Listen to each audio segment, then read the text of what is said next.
Merhabalar, kanalıma hoş geldin. Bugünkü konumuz Hollanda'da yaşamanın olumsuz yanları.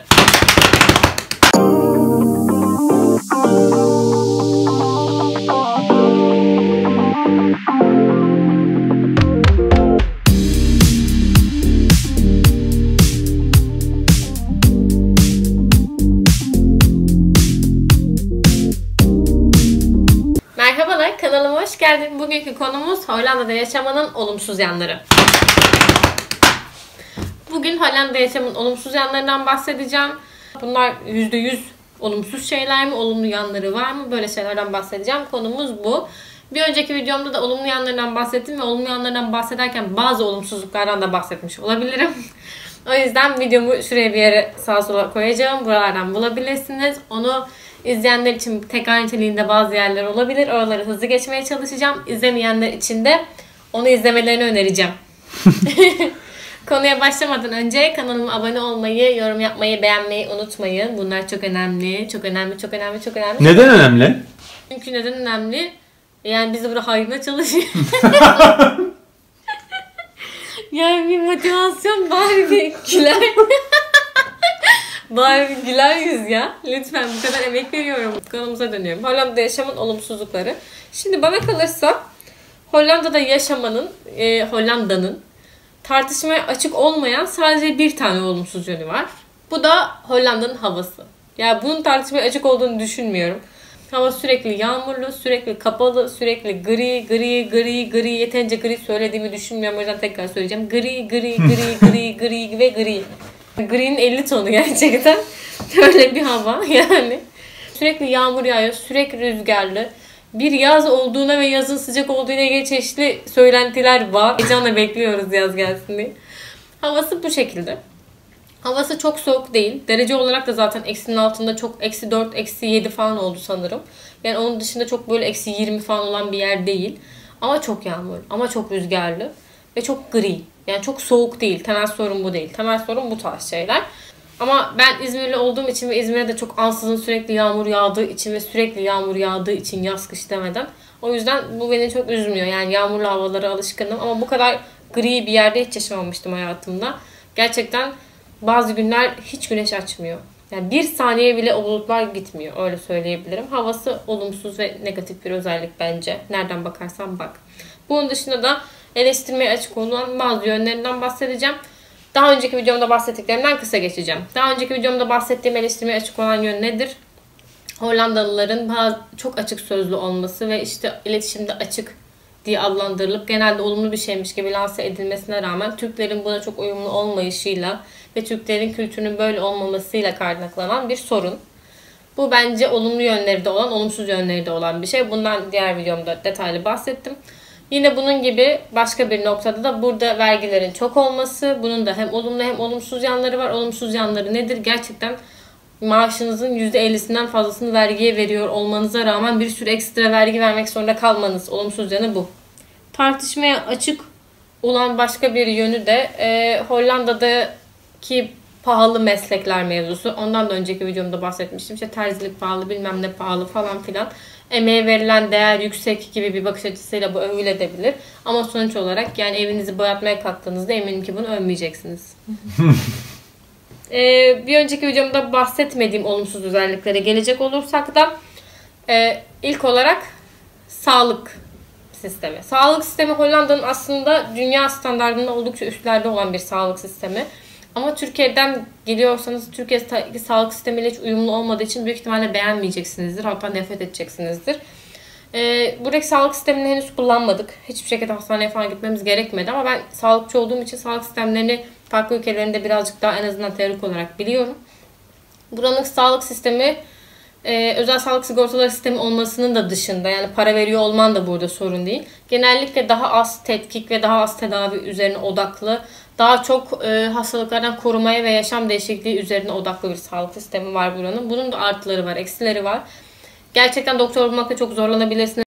Ya da çekilmesi gereken bir grafiniz çok ertelenebilir ya da almanız gereken bir ilacı almakta çok gecikebilirsiniz. Böyle şeyler olabilir. Bunlar olumsuz yanları. Ya da sizin Türkiye'de çok önemli görülmesine alışkın olduğunuz bir olay. Örneğin doğum. burada hiç umursanmıyor ve böyle doğurda devam et der gibi tavırlar görmek zorunda kalabilirsiniz ve bunları çok yadırgayabilirsiniz. Ama bana kalır sağlık sisteminin artıları kesinlikle var. En temelde şunu söyleyebilirim ki Türkiye zaten dünyada en çok yanlış ilaç kullanan ülkelerden biri. Yanlış antibiyotik kullanımının, gereksiz grafi çekiminin tavan olduğu bir ülke ve gereksiz işlemlerin. Bu tarz şeyler burada daha sınırlı. Bunları alışkın olmadığımız için burada doktorlar hiçbir şey yapmıyor ya falan gibi görüyor olabilirsiniz. Yani doktora gittim bir tane serum bile yazmadı diyebilirsiniz ama doktorlar Türkiye'de birazcık fazla sanki ilaç veriyor. O yüzden buranın sağlık sisteminin daha sağlık korumaya ve yaşam değişikliğine odaklı olduğunu söyleyebilirim ve bunun da hem artıları hem eksileri olduğunu söyleyebilirim. Ama Türkiye'den gelirseniz ki büyük ihtimalle oradan geliyor beni izleyen kişilerin hepsi. Sağlık sistemini büyük ihtimalle beğenmeyeceksiniz. Onu söyleyebilirim. Burada yaşamanın başka bir olumsuz yönü de bence buranın bir yemek kültürünün olmaması gerçekten.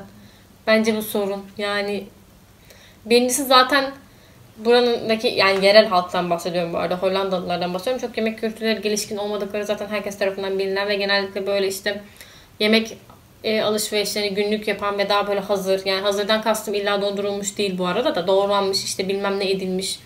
Hani böyle işte hazır yanında sosu var bilmem ne var öyle şeyleri seviyor. Doğranmış havuç falan öyle her şeyi öyle doğranmış alıyorlar. Bir tane tavuk sote yapacaksın yani bir tane işte plastik kapta tavuk bir yerde, sebzeler bir yerde, sosu bir yerde. Bir zahmet işte onu tavaya atıyorsun tavuk sote oluyor. Yani konu bu. Bu tarz şeyleri seviyorlar. Ve bunun dışında da dışarıdaki restoranlarda da gerçekten böyle wow bir yemek hiç ne gördük ne de duyduk. Buradaki insanların çok yemek kültürü gelişkin olmadığı için yani bir yemek söylemeye kalksanız sizi şaşırtacak. Ya bu Hollanda'dayım bak böyle de bir yemek varmış diyeceğiniz hiçbir şey yok.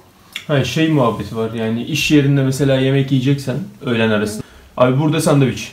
Evet çok sandviç bağımlısılar. Gerçekten sandviç çok seviyorlar. Böyle yani hemen bir hazır bir şey yapayım onu yiyeyim falan kafasında insanlar. Zaten markete gittiğinizde de bunu hissediyorsunuz. Yani dondurulmuş yani buzdolabı marketin %90'ını kaplıyor. Sürekli böyle soğuk ürün alıp soğuk ürün tüketmeyi seviyorlar ama yani bizim için tabii çok uygun değil ve haliyle Türkiye'ye göre çok çok daha az restoran var. Ve restoran dediğim şeyde genellikle böyle işte pizzacı, sushici, yok efendim hamburgerci falan gibi yani Türkiye'de daha böyle fast food falan deyip kabul edilebilecek ve daha azınlığın tükettiği şeyler. Gerçekten böyle gidip bir yemek yiyebileceğiniz bir yer yok. Yani burada kastım illa kuru fasulye pilav yemek değil. Olsa tabii çok iyi olur ama yani konu o değil. Ama onun dışında da gidip böyle bir yani tabak yemek alabileceğiniz bir şey yok ve bence buranın eksisi. Zaten bir yerin hiç yemek kültürü olmaması zaten başlı başına bir eksi. Son olarak da birazcık ırkçılıktan bahsetmek istiyorum. Irkçılık yani biz hiç maruz kalmadık açıkçası. Ama maruz kalan insanlar olduğunu biliyorum. Herhangi bir yerde ırkçılık hiç yoktur demek de bence zaten doğru bir şey değil. Mutlaka vardır ve mutlaka maruz kalanlar da vardır. Ama genel olarak gördüğüm kadarıyla ve duyduğum kadarıyla burada çok belirgin hani sen Türksün, sen şunu yapma, sen böylesin gibi sözel, yani kanıtlanabilir, görülebilir bir ırkçılık genellikle yok. İnsanların bahsettikleri ırkçılıklar da genellikle yoruma açık ırkçılıklar. Yani ne gibi ırkçılıklar? İşte ben önümdeki kişiyle çok konuştu, bana gelince konuşmadı gibi işte. Ona işte iş ve aldı, beni almadı gibi. Hani bu tarz farklı nedenleri de olabilecek ve farklı yorumlara açık ırkçılıklar. Ama şunu demeye çalışmıyorum yani. O insanlar hepsi yanlış anlıyordur, burada ırkçılık yoktur demeye çalışmıyorum. Ama burada bariz, kanıtlanabilir bir ırkçılık yok.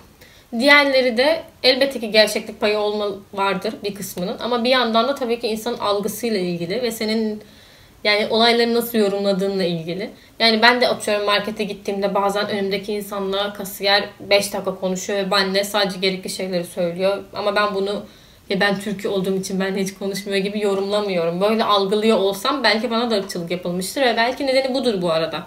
Belki o kasiyer gerçekten ben Türk olduğumu düşündüğü için benimle hiç konuşmamıştır. Ama ben şey diyorum yani önümdekini tanıyordur. Yani belki hoşlanmıştır. Ondan muhabbet ediyordur falan diyorum ve bunu gram kişisel almıyorum. Kişisel almazsanız ve olayların üzerine çok düşünmezseniz bana kalırsa burada hissedilen bir ırkçılık yok.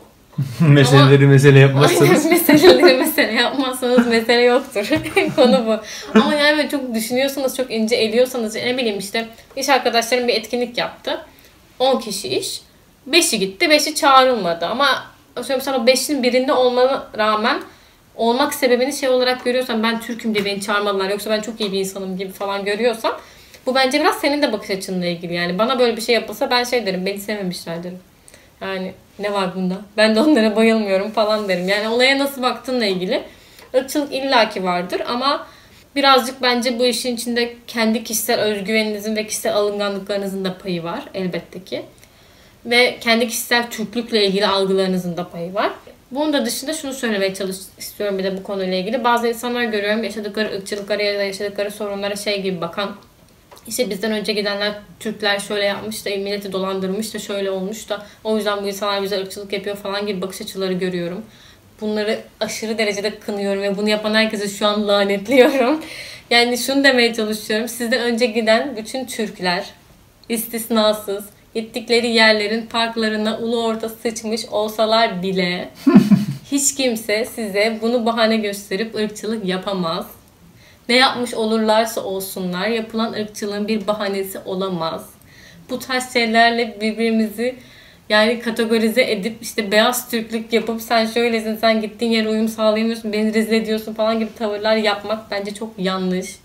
Çok çirkin. Eğer bir ırkçılığa maruz kaldığınızı düşünüyorsanız... Yine toplumun yarısını karşımıza alıyoruz. Hadi bakalım. Haksız mıyım? Yok, bu söylemlerinde ben de sana katılıyorum. Eğer herhangi bir nedenle ırkçılığa maruz kaldığını düşünüyorsanız bunun nedenine odaklanmayın. Yani ben onu giydim, ben bunu yaptım, benim başım kapalıydı, ben Müslümandım, benden önce gelen Türk şöyle yaptı. Bunun nedenine odaklanmayın. Sadece o kişiye odaklanın, tamam mı? Hem fiziken odaklanın hem ruhen odaklanın ve ona gösterdiğiniz davranışla size bir daha ırkçılık yapmaması gerektiğini gösterin. Ama dövmeyin. Demeye çalıştığım şey bu değil. Sonra yani dövmeye falan çalışmayın insanlara da yani tavrınızı koyun ve bunun altında bir açıklama yapıp bunu kabul etmeyin. Irkçılığın herhangi bir açıklaması olamaz. Kabul edilebilir bir yönü olamaz. Bundan önceki Türklerin ne yaptıklarıyla ilgili bir şey değil. Yani bu tarz böyle ırkçılıklar zaten kendi ülkenizde de yani Türkiye'de de yapmayın hiç kimseye de. Maruz kalıyorsanız da yani bunun altını bir şeyle doldurup onları haklı göstermeye çalışmayın. Irkçı bir insanın savunulacak bir tarafı yoktur. Irkçı insanları savunmayın. Söyleyeceklerim bu. Irkçılığa maruz kalıyorsanız da sessiz kalmayın. O yüzden şunu söyleyebilirim ki ben ırkçılığa maruz kaldığını söyleyen her insan için çirkefleşebilirim ve aşağıda Instagram'ım var. Bana yazabilirsiniz. Mevzuya çağırın beni. Mevzuya geliriz. Sizin için çirkefleşirim. Hiç sorun yok yani çirkefleşmekte. O yüzden bana kalırsa yani büyük ihtimalle doğal çirkefliğim nedeniyle ben ırkçılığa maruz kalmıyorum. Ama dediğim gibi benden korkmuş da olabilirler. Ama sizden de korksunlar yani. Yapacak bir şey yok. Biz buraya sonuçta kaçak olarak gelmedik. Belli prosedürler sonunda geldik ve buraya geldiysek eğer burada normal bir vatandaş gibi yaşamayı ve muamele görmeyi tabii ki de hak ediyoruz. Ve hak ettiğimiz şeyleri alacağız. Yapacak bir şey yok. Söyleyeceklerim bu kadar. Bugün tabii o işte üzerindeki ceketi giymenden belliydi zaten siyaset yapacağım. Ceketimi gidip siyaset yaptım. Seneye seçimlere aday olmayı düşünüyorum. Ne dersin? Evet, videomu sonuna kadar izleyen ve bir dahakini izlemeyi planlayan herkese kalp gönderiyorum. Sizi çok seviyorum çünkü çok tatlısınız. Abone olmayı unutmayın, beğenmeyi unutmayın. Bir dahaki videomda görüşmek üzere.